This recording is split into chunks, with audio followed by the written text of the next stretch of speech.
Hi dear children, a very good morning to all. Let me introduce myself. I'm your new teacher. I hope you know my name. I'm Shameema. So before entering to the details of this subject and all what I'm dealing, I'll tell you that till last year, till in the 6th standard, you were dealing science as general science, right? So now onwards, we are dividing the whole science into three.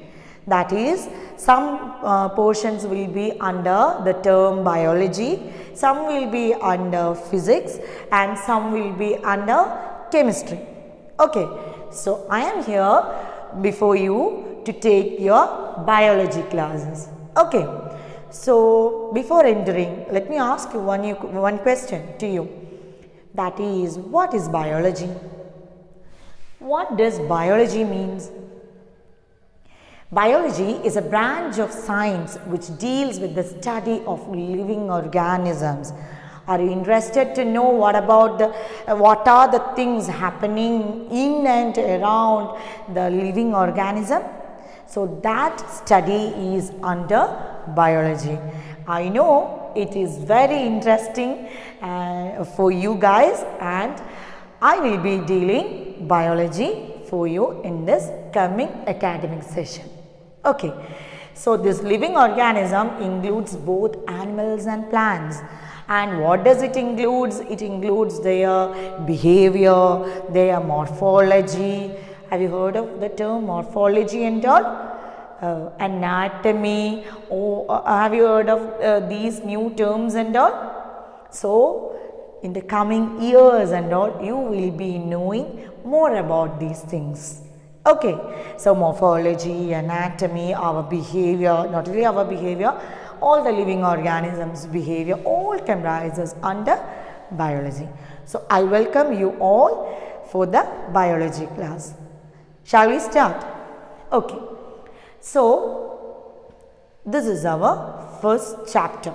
So, I know that you guys, did you get your textbook? So, this will be your science textbook, and it comprises of about 18 chapters, and I told before, some will be under biology, some will be under chemistry, and some under physics. So, first chapter, that is nutrition in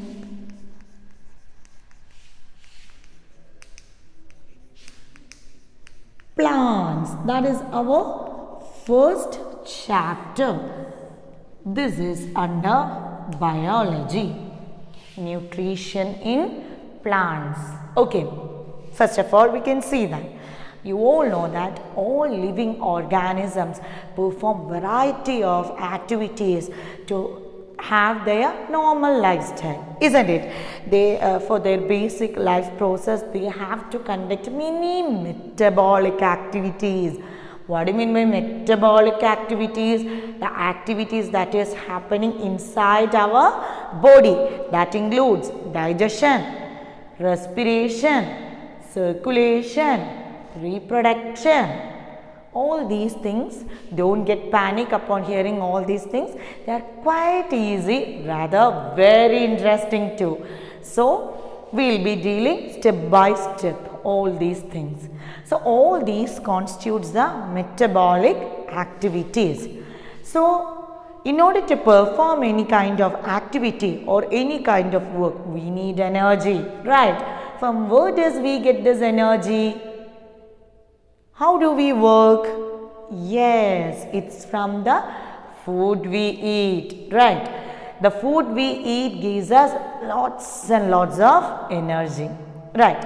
And in the last classes and all, in your previous classes, in 5th standard I think, you have studied food comprises of various components. What are the components present in the food? Yes, that includes carbohydrate, then proteins, then fats, then vitamins and minerals, right? All these are known as the nutrients. What are they known as? Nutrients. Right. From these nutrients we derive energy for our metabolic activities. Now, can you define from having a short note upon this, can you define nutrition from this? How we can define nutrition? Nutrition is nothing but it is the process of an organism. Nutrition is a process of an organism. Now, what process? It is the process of taking food, its digestion and its absorption along with its utilization by the body to release energy is known as nutrition. Clear? Nutrition is the process of taking food, its digestion, its absorption and utilization by the body of an organism. Got it? In your textbook, the definitions are given very clearly. Okay, you have to write the definitions in your notebook. Which and all definitions are given in bold black letters, you have to write it in your notebook. Then only you will study it and also you will read the textbook. So, it's your work. Clear? So, you have to define nutrition, the process of taking of food, its digestion, its absorption and utilization by the body. Okay, so that is done by an organism. So, we defined what is nutrition. Now, we can see the modes of nutrition. What do you mean by modes? Types of nutrition. There are two types of nutrition that include autotrophic nutrition and heterotrophic nutrition. You have to repeat the terms once or twice, then only it will be clear to you. Autotrophic, heterotrophic. Clear? Repeat it twice or thrice. Okay. So, we are going to see what is autotrophic nutrition and what is heterotrophic nutrition. First of all, let us consider autotrophic nutrition. The term auto means self and trophos means nutrition. So, from this term itself we could understand it is self-nutrition. Self-nutrition, the word meaning. So, how we can define autotrophic mode of nutrition? It is a type of nutrition in which the organisms prepare their own food by utilizing some simple substances such as carbon dioxide, water and all that is present in our surrounding, right? The simple substances present in our surrounding. That mode of nutrition is known as autotrophic mode of nutrition. Once again I will repeat, autotrophic mode of nutrition is the nutrition in which the organisms prepare their own food from simple substances. Clear? From simple substances such as carbon dioxide and water that are present in our surroundings. That is known as autotrophic nutrition. And organisms that follow this autotrophic nutrition are termed as autotrophs. Can you give the example for autotrophs? Yes, green plants along with the green plants, some bacteria are also having this autotrophic mode of nutrition. Clear? Is that clear? So in the notebook you write the definition, the word meaning and also the examples. Then coming to heterotrophs, how we can define heterotrophs? Now, how we can define hetero? Meaning of hetero is other. Trophos is, yes, that is nutrition. Clear? Other. Then trophos means nutrition. Now how we can define this? They generally depend upon others for their nutritive purpose. The organisms which depend upon others for their food. That means they are depending others for the ready-made food, isn't it? They are known as heterotrophs, and the organism which has the heterotrophic mode of nutrition are known as heterotrophs. Clear? Example, we human beings, all animals and all non-green plants. Only the green plants are under autotrophs. Clear? All non-green plants are heterotrophs and we animals. Clear? Is that clear? So this is the two mode of nutrition, autotrophic mode of nutrition and heterotrophic mode of nutrition. Okay, so we are moving to the next topic. I hope it's clear to you. The definitions and all are examples and all are given in the textbook. Write it in your notebook.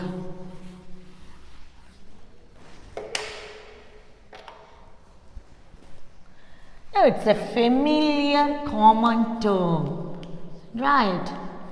Photosynthesis. Now what do you mean by photosynthesis? What do you mean by photosynthesis? We discussed that all green plants make their own food, isn't it? So how they are making? By the process of photosynthesis. Now how we can say, how we can split photosynthesis? We are going to split the photosynthesis word. Photo means light and synthesis means to build. So building up with light. That is the word meaning of photosynthesis. And the term photosynthesis was coined by Charles Reid Barnes in 1893. Charles Reid Barnes, you have to remember the name. Who coined the term photosynthesis? For 1 mark and all it may be asked. So Charles Reid Barnes introduced it or coined the term photosynthesis in 1893. Clear? So we can say how we can define photosynthesis. How we can define? You know that the green colored leaves are due to what? What gives the green color to the leaves? Yes, you have studied that it is due to the pigment chlorophyll, and this pigment is seen in the cell organelle. Which cell organelle? Which cell organelle? Chloroplast. Dears, please don't get a confusion with chlorophyll and chloroplast. Chloroplast is a green colored cell body or cell organelle. On this we can see this pigment chlorophyll. Okay, chlorophyll is the pigment which imparts the green color. Okay, so you know that leaves are the kitchen of the complete plant. So it is due to green color is due to the presence of chlorophyll. The green color of the leaf is due to the presence of chlorophyll. Now, chlorophyll traps the sunlight. Chlorophyll traps the sunlight which is used for the photosynthesis. Now, how we can define the term photosynthesis? How we can define the photosynthesis? Photosynthesis is a process by which green plants produces their food with the help of carbon dioxide, water and sunlight by the chlorophyll. Sunlight is trapped by the chlorophyll, right? So we can say it is the process of making of food or producing of food by the green plants with carbon dioxide, water in presence of sunlight by the help of chlorophyll is known as photosynthesis. Clear? I will show you with the help of a figure. See, sunlight is a must thing for the photosynthesis. Okay, consider with the help of a figure we can explain photosynthesis once again. This figure you have to draw in your notebook. This is there in your textbook. Okay.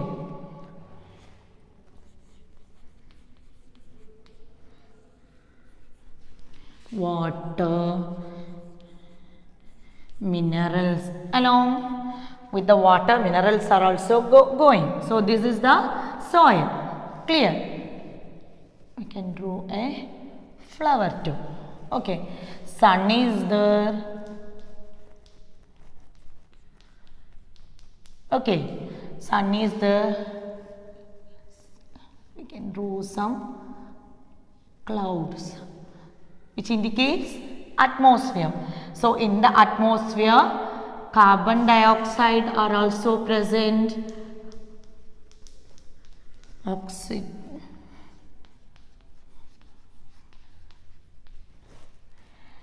So carbon dioxide will be taken in by the plants along with water and minerals, and the sunlight is also trapped by the chlorophyll in the leaves, and this oxygen is released from the plant.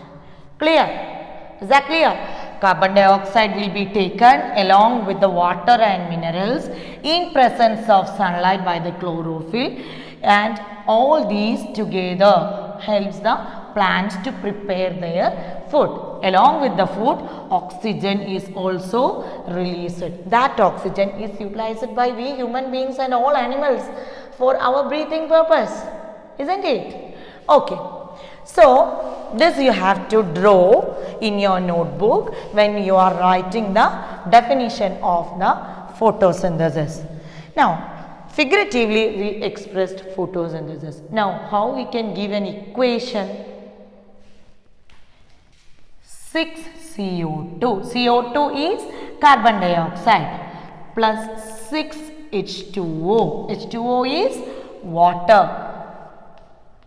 Carbon dioxide, then water in presence of sunlight and chlorophyll. Clear? It produces C6H12O6, that is glucose. What do you mean by glucose? It is a carbohydrate. Clear? Along with this 6O2. O2 is the oxygen. Clear? So when we are asked to write the equation of photosynthesis, this is to be written. 6 CO2 plus 6 H2O in presence of sunlight and chlorophyll gives C6H12O6, that is the glucose, plus 6 O2. Clear? So this is written in a This should be written in a table and you have to write this way in your notebook. Okay. So, glucose. See dears, write and study, then only you will remember this. Okay, write and study this equation. Don't go wrong with these numbers and these formulas. Okay, so in order to avoid confusion, you write and study. I hope you will do that. Clear? Now where is this glucose formed? I told that leaves are the kitchen of the plant and this is formed in presence of chlorophyll. No, that chlorophyll is present in leaves. So, leaves consist of this glucose. Now, from the leaves, it has to be transported to different parts of the plant, isn't it? Then only all parts of the plant would get enough food. So, that is being transported by a tissue. That tissue is known as phloem. What it is known as? Phloem. Phloem is the vascular tissue which transports the what? Food from leaves to different parts of the body. Similarly, another tissue is there which transport water from the root. Roots takes up the water from the soil, right? That is known as xylem. Xylem takes up the water from the roots to different parts of the body. I'll give you a tip in order to avoid confusion. What is xylem transporting? What is phloem transporting? See, phloem, the pronunciation is f, right? So, connect that f with the foot. It is also starting with f. So, phloem, foot. Understand? Clear? Phloem transports food and xylem transports water. Clear? So, we can move to the next portion. I hope this is clear. Leaves prepare the food and with the help of phloem, it will be transported to different parts of the plant as sucrose, another form of carbohydrate. Clear? So, from the leaves, it will be transported with the help of phloem to different parts of the body of the plant as sucrose, and extra glucose will be stored in the form of starch. In the form of starch. Clear? In the form of starch. Clear? So, this is the reserved source of food. Extra glucose, after transporting the glucose to all parts of the body of the plant, some extra food will be there. That reserved food will be reserved as starch and it will be stored in leaves and other parts of the plant. So, when the plant is in such emergency situation where it can't have the light and all, they will utilize this reserved source of food, that is starch. Understood? Glucose will be transported to different parts of the body as sucrose. Extra glucose is stored as starch. Clear? I hope it's clear to you.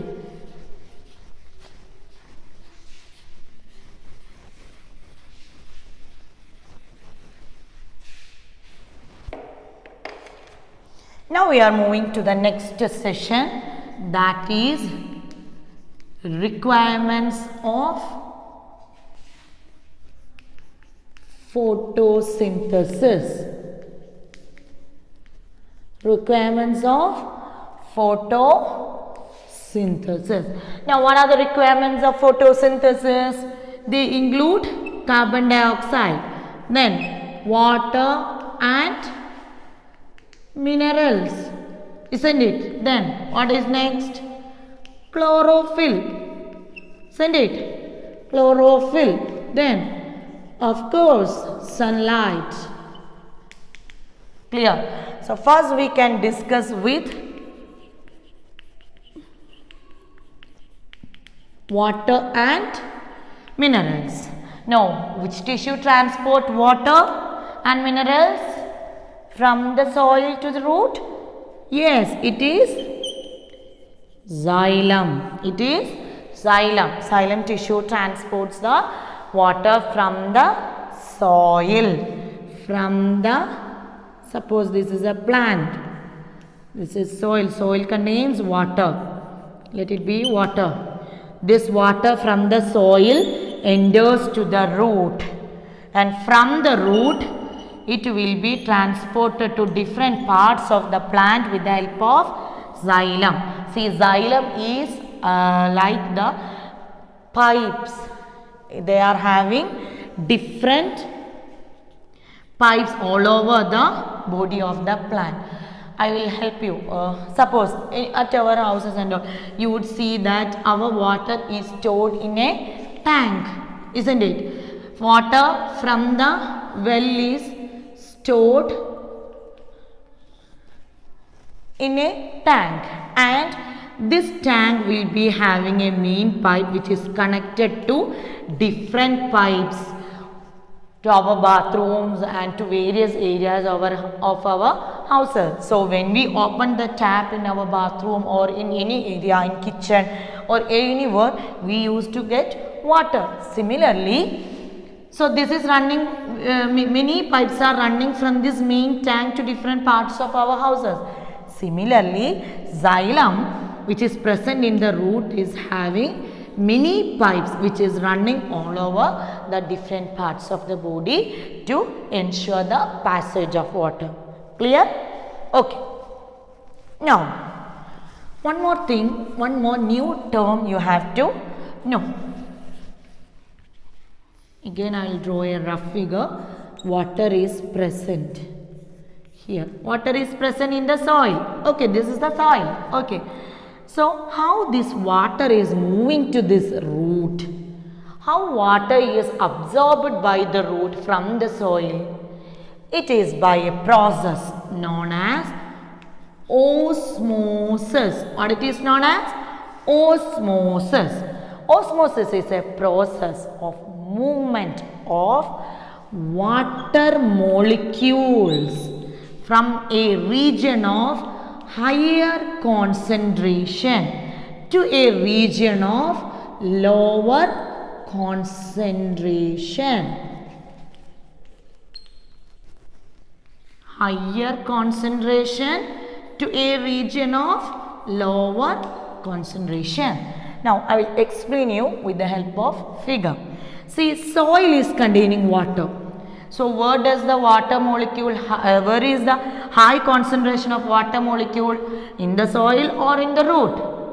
In the soil, because soil is having water. So, this process would enable the movement of water from a region of higher concentration, that is soil, to a region of lower concentration. Root will not have any water content, so they will be having lower concentration.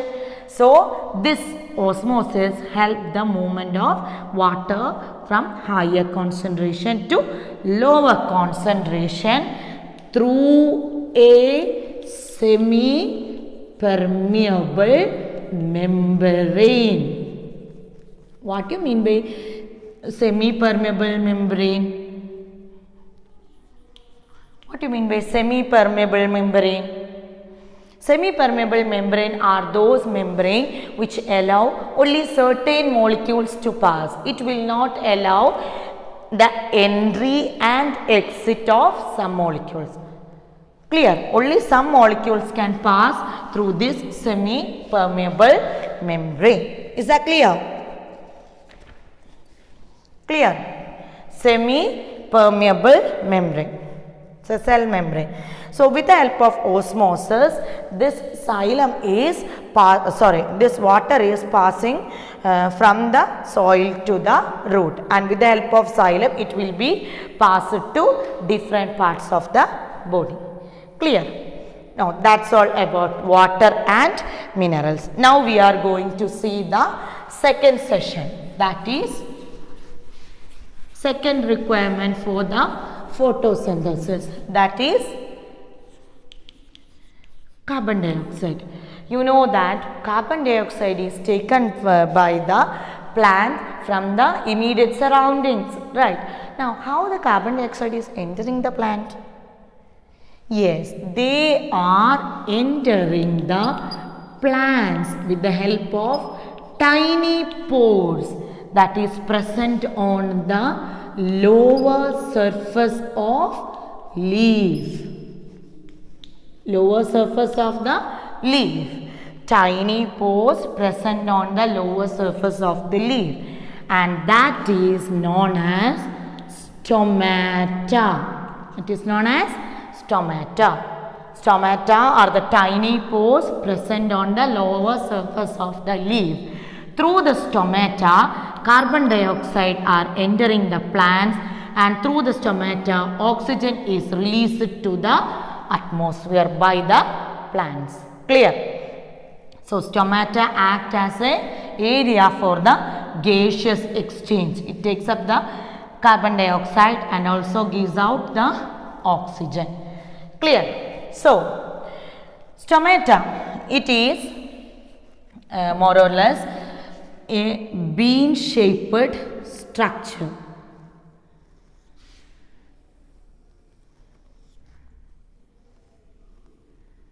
Okay, so stomata are guarded by special cells known as guard cells. They control the opening and closing of stomata. Once the stomata are open, then only the gaseous exchange takes place. Clear? This is an open stomata. Closed stomata is this. Okay, there will be no space for the exchange. It will be closed. Is that clear? Okay. So this opening and closing of the stomata are controlled by guard cells. Okay. So we can move to the next session. Next requirement, that is chlorophyll. So when we are talking about chlorophyll, how we can say chlorophyll are the green colored pigment present in the chloroplast, cell organelle chloroplast. So besides this leaves, chlorophyll is also present in stems and green branches. Okay, and they are also involved in the trapping of sunlight for the purpose of photosynthesis. In which plants? In the case of desert plants, where the for example cactus and all, the leaves are modified into spines. Why the leaves are modified into spines? In order to reduce the water loss. Clear? In order to reduce the water loss. The water loss from the plants are termed as transpiration. See, water is present in the plant, so it has to be stored and utilized for the purpose of photosynthesis. If it loses, then the plant would wilt and there would be no photosynthesis, isn't it? So we have to control the water loss or the transpiration. In the case of desert plants, you know that there is the desert plants are facing scarcity of water. So the whatever water they are getting, it has to be stored. For that instance, the leaves and all are modified into spines, right? So they are having green stem and branches.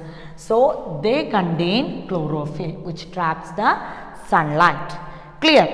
So the green, fleshy, thick part of the desert plants carry out the what? Photosynthesis. Similarly, in stagnant waters or in ponds, you can see slimy patches. What is that known as? Yes, they are nothing but Algae, they are green in color, right? They are green in color. So algae are the simplest form of plants. They are green in color because they contain what? Chlorophyll. So they are able to do photosynthesis. Clear? So they are able to do photosynthesis. And you might have seen that some leaves, for example, croton, leaves of croton, they are green in color, but they appear red, more red. Why?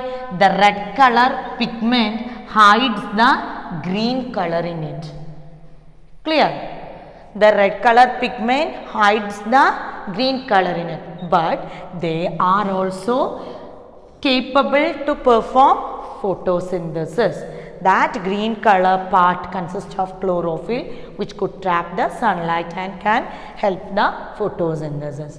But they appear red since red color hides the green color.